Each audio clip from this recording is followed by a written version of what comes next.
তো যারা 2025 সালে উচ্চ মাধ্যমিকে দর্শন পরীক্ষা দেবে, আমি তোমাদের এখন যে ক্লাসটা করাচ্ছি সেটা ভীষণ গুরুত্বপূর্ণ। চতুর্থ অধ্যায় থেকে অমাধ্যম অনুমান থেকে আমি তোমাদের এসএ কিউ সাজেশন দিচ্ছি উইথ উত্তর। এগুলো ফটাফট আজকে তোমরা খাতার মধ্যে লিখে নেবে, ঠিক আছে?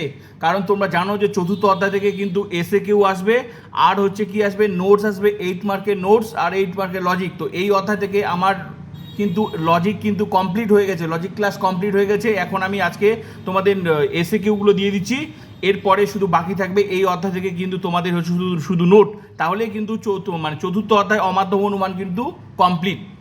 তো যারা নতুন স্টুডেন্ট, প্লিজ তোমরা ফিলোসফি এইচএস উচ্চ মাধ্যমিক দর্শন ইউটিউব চ্যানেলটি সাবস্ক্রাইব করবে, সঙ্গে বন্ধুদেরকে শেয়ার করবে। কারণ ইউটিউবে একমাত্র চ্যানেল যেখানে ফুল টিউশন ফ্রিতে পড়ানো হয়। আমি 100% বললাম, 80তে 80 লিখিত পড়ে গ্যারেন্টি, আর স্কুল থেকে 20, টোটাল 100।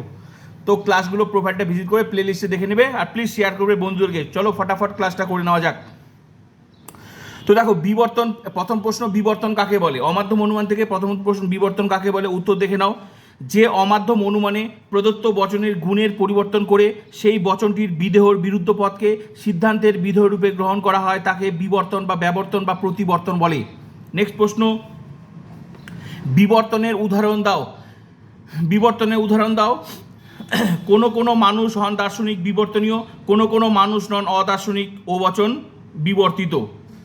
নেক্সট প্রশ্ন, আবর্তনের উদাহরণ দাও। কোনো কোনো মানুষ হন দার্শনিক আই বচন আবর্তনীয়, কোনো কোনো দার্শনিক হন মানুষ আই বচন আবর্তিত। যে লজিকগুলো আমরা যে করলাম, মনে রাখবে যেই চ্যাপ্টারগুলো লজিক চ্যাপ্টার, সেখান থেকে লজিক প্রশ্ন আসতে পারে, সেটা শর্ট প্রশ্নে আসতে পারে, আবার ওই লজিকে তো 8 মার্কে তো আসবেই। তাই লজিকটা থেকে তোমরা কোনোটাই লজিক বাদ দিবে না। যেমন লজিক থেকে তোমরা 8 মার্কের প্রশ্ন পাবে, ঠিক তেমনি লজিক থেকে কিন্তু শর্ট প্রশ্ন পাবে। ওই লজিক ছাড়াও বাকি যে প্রশ্নগুলো এসএ কিউতে লাগবে সেগুলো আমি লিখে দিয়েছি, আর লজিক তো আমি কমপ্লিট করে দিয়েছি। ক্লিয়ার হয়ে গেল? তো এরকম করে যুক্তি অধ্যায়, বচনের বিরোধিতা, অমাধ্যম অনুমান, তো চতুর্থ কমপ্লিট হয়ে যাবে। তো ক্লাসটা করে নাও। তাহলে আবর্তন উদাহরণ হয়ে গেল। এবার চলো, সমবিবর্তন কাকে বলে?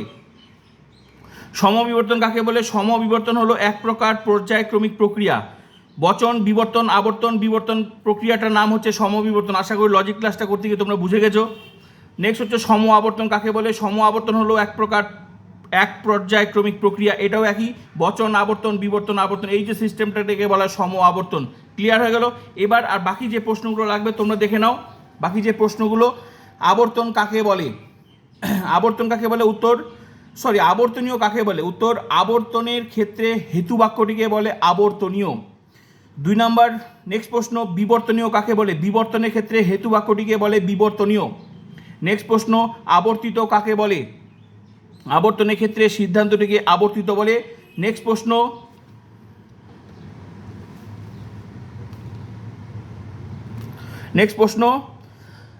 বিবর্তিত কাকে বলে? বিবর্তনের ক্ষেত্রে সিদ্ধান্তটিকে বিবর্তিত বলে। নেক্সট প্রশ্ন, ও বচনে আবর্তন সম্ভব নয় কেন? উত্তর, ও বচনে আবর্তন করলে আবর্তনের ব্যাপ্যতার নিয়ম লঙ্ঘিত হয়, তাই ও বচনে আবর্তন সম্ভব নয়। নেক্সট প্রশ্ন, আবর্তন কাকে বলে? যে অমাধ্যম যুক্তিতে হেতুবাক্যের উদ্দেশ্য ও বিধেয় পদ যথাক্রমে সিদ্ধান্তের বিধেয় ও উদ্দেশ্য পদ হয় এবং হেতুবাক্যের ও সিদ্ধান্তের গুণের পরিবর্তন হয় না এবং উভয়ের অর্থের কোনো পরিবর্তন হয় না, সেই অমাধ্যম যুক্তিকে আবর্তন বলে। নেক্সট প্রশ্ন, আবর্তনের 2টি নিয়ম লেখো। আবর্তনের 2টি নিয়ম লেখো। উত্তর, আবর্তনীয় বচনের উদ্দেশ্য পদ আবর্তিত বচনের বিধেয় পদ হবে। 2 নাম্বার, আবর্তনীয় বচনের বিধেয় পদ আবর্তিত বচনের উদ্দেশ্য পদ হবে। নেক্সট প্রশ্ন, বিবর্তনের 2টি নিয়ম লেখো। বিবর্তনীয় বচনের উদ্দেশ্য পদ বিবর্তিত বচনের উদ্দেশ্য পদ হবে। নেক্সট 2 নাম্বারটা, বিবর্তনীয় বচনের বিধেয় পদের বিরুদ্ধ পদ বিবর্তিত বচনের বিধেয় পদ হবে। নেক্সট হচ্ছে, আবর্তন কত প্রকার ও কি? উত্তর, 2 প্রকার, সরল আবর্তন, অসরল আবর্তন। নেক্সট প্রশ্ন, এটার উত্তর আর কি, এটা হলো। নেক্সট প্রশ্ন, সরল আবর্তন কাকে বলে? যে আবর্তনের ক্ষেত্রে আশ্রয়বাক্য ও সিদ্ধান্তের গুণ ও পরিমাণ অভিন্ন রেখে উদ্দেশ্য ও বিধেয়কে ন্যায়সঙ্গতভাবে স্থান পরিবর্তন করা হয় তাকে সরল আবর্তন বলে। নেক্সট প্রশ্ন, কোন কোন বচনে সরল আবর্তন সম্ভব? উত্তর, ই এবং আই বচনে সরল আবর্তন সম্ভব। নেক্সট প্রশ্ন, অসরল আবর্তন কাকে বলে? যে আবর্তনের ক্ষেত্রে আশ্রয়বাক্য ও সিদ্ধান্তের গুণ অভিন্ন রেখে পরিমাণ এবং উদ্দেশ্য ও বিধেয়কে এবং উদ্দেশ্য ও বিধকে ন্যায়সঙ্গতভাবে স্থান পরিবর্তন করা হয় তাকে অসরল আবর্তন বলে।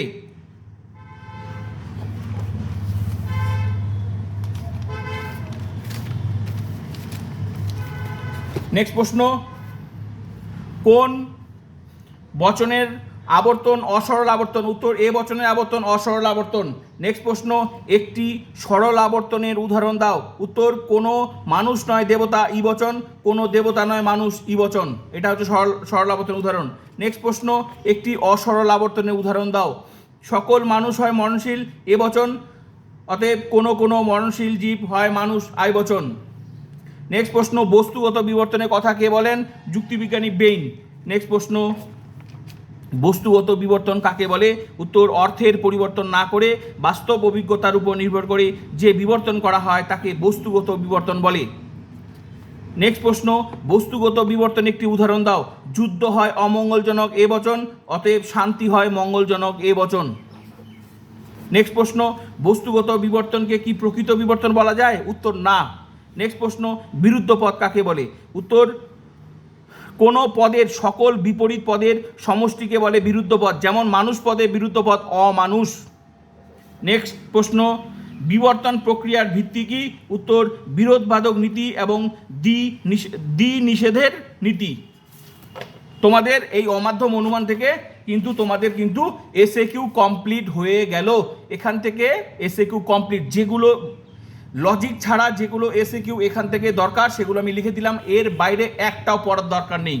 ঠিক আছে, যা যা ক্লাস করাচ্ছি, যা যা পুরো টিউশনটা প্লে লিস্টে গিয়ে দেখে নেবে, অধ্যায় ধরে ধরে সুন্দর করে সাজানো আছে।